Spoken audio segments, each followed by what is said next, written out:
Simply put, you can't have thunder without it. Lightning is something we are no strangers to here in the Carolinas, and while it can be a captivating sight, it's also important to remember that it's one of the most dangerous forms of weather. Around 16 million thunderstorms occur around the globe each year, which boils down to about 30 thunderstorms occurring at any given minute somewhere on Earth. Most of the lightning produced by those storms occurs within the clouds, but as we all know, plenty of it also strikes the ground. In fact, lightning strikes the ground an average of 44 times per second for a total of well over 1 billion strikes globally per year.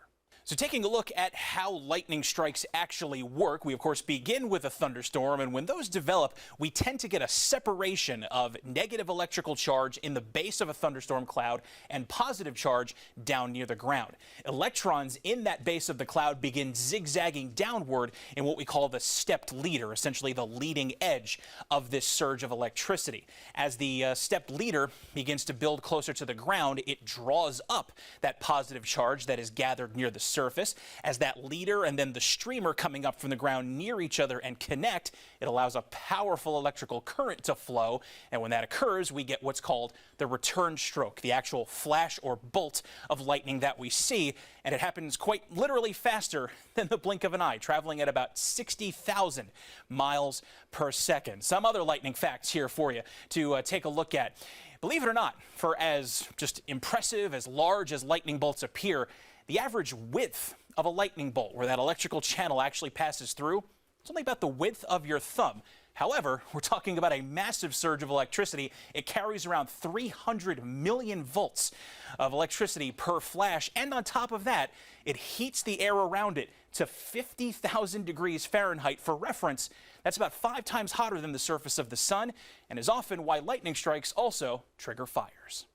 Lightning results in around 40 deaths each year in the United States and injures hundreds more. And it's important to know what to do and to act quickly to keep yourself safe. Remember the phrase, when thunder roars, go indoors.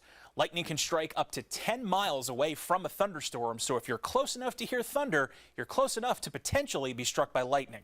Head indoors to a sturdy, fully enclosed structure. Park pavilions or other open air structures won't cut it. Once inside, stay back from windows and avoid direct contact with any corded devices. If your home is struck by lightning, the electric surge could travel through the device and shock you. Metal pipework in your home can also carry the current from a lightning strike, especially when combined with running water and wet skin. So stay out of the shower or bathtub during a storm and avoid the sinks too. Your car can also protect you when lightning rolls in. Just make sure that the windows are closed and don't touch any metal surfaces. If your car takes a hit, the metal frame will safely redirect the current around you and into the ground. Best to stay put too, since a strike could fry the electrical system and cause the car to stall while driving. Now, about 90% of people do survive being struck by lightning, but they are often left with permanent injuries. Your life could literally change in a flash, so don't take a chance with your safety. That's your Moment of Science. I'm Brian Bachman.